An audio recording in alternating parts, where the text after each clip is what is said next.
Give me some examples, and your book is loaded with them, of how the big data models are being misused today.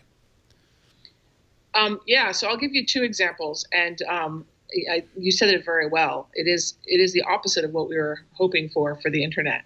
The first example, though, is not an internet example. It's an assessment model for teachers, public school teachers, and it stems from a sort of long campaign by many presidents to sort of be that president who fixed education, whatever that means.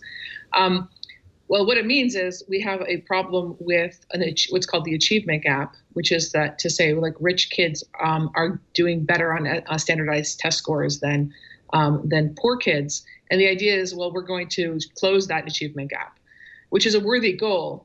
But the way we've gone about it is we've been trying to find bad teachers to get rid of bad teachers.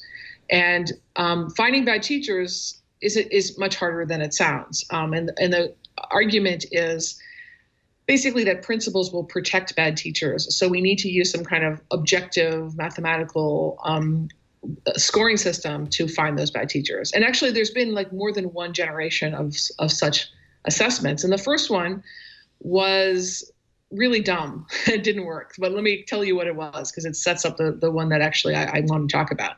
The first one was basically you labeled a teacher as a failing teacher if a large percentage of their students was not passing their standardized tests at some kind of proficiency level, which is to say they weren't getting past a certain score on their standardized tests. And the problem was, as I already mentioned, poor kids don't do as well as rich kids on tests, that this was essentially putting the label of failure on teachers of poor kids.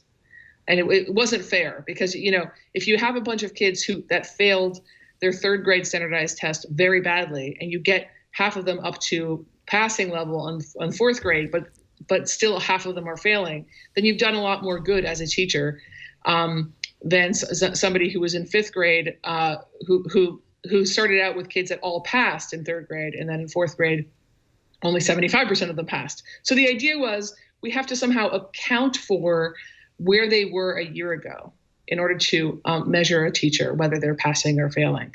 So the second generation of teacher assessments, which is called the value-added model, sometimes called the growth model, and there's different variations of it, but they essentially come down to this idea where you have an expected score for each student in your class. If you're a teacher of a class, every student in your class has an expected end-of-year score, and then they have the actual end-of-year score, what they get at the end of the year with you.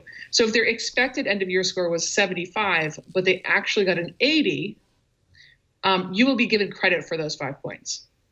If they had an expected end-of-year score of 75, but they actually got a 70, then you're on the hook for those 5 points. So the idea is you are going to be on the hook for the difference between the expected and the actual scores. Now, it sounds pretty reasonable, and it actually might be reasonable if, statistically speaking, it were a robust thing. Unfortunately, there's just so many sources of uncertainty for both that expected score and the actual score. Just to give you some idea, kids do better if they've eaten breakfast that day. Kids do better if it's not too hot in the classroom, and in some classrooms have air conditioning and some classes don't. Kids do better, if they're having a stable home life. There are all sorts of reasons that the actual score could vary for a given child. So there's uncertainty in their actual score. There's also, of course, uncertainty in expected score. How do you guess what a score is going to be in a year for a given kid? So anyway, the point is that those two numbers are both uncertain. And when you take the difference, you have even more uncertainty. And that kind of uncertainty, statistically speaking, it can be accounted for if you have a large enough sample size. But think about it. Classrooms are 25 kids. So you don't have a large enough sample size for the kinds of uncertainty that we're talking about. So end of day, what it boils down to is that these scoring systems are very, they vary wildly. So I talked to Tim Clifford, who's a middle school teacher for 26 years in New York City. He got a 6 out of 100 for his value-added model score. The next year, he got a 96 out of 100. Okay, right there, that's the sign. It's something and wrong. he did change the way he was teaching. Right. he has a theory about like the kinds of students in the first year's class, the kinds of students in the second year's class. But at the end of the day, these numbers are supposed to sort of tell you whether you're a good teacher or not. And they told him he was a shamefully bad teacher, and then they told him he was an exceptionally good teacher. Right. And he, in the meantime, was the same person. So it's just not a good scoring system. And in spite of that, these scores are being used for high stakes decisions.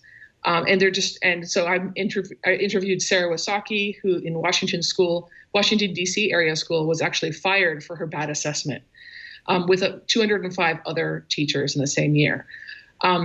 So you have these statistically unsound algorithms, and they're just wreaking havoc on these school systems. And the goal was to get rid of bad teachers. The actual result of it has probably been to get rid of good teachers. Because good teachers, if they see this kind of, paradigm that they're working in and living in, they get another job. And they flee. Yeah. And that's what you've seen. You've seen early retirement. You've seen people fleeing to the suburbs. The rich suburbs do not have this kind of regimen. So you're really losing good teachers instead of losing bad teachers. So it's failed on every level. And so it's what I call a weapon of math destruction. It qualifies. It's important. It's secret. I didn't mention that nobody ever gets their scores explained to them, and they can't appeal them. There's no accountability. So it's influential, it's secret, and it's destructive.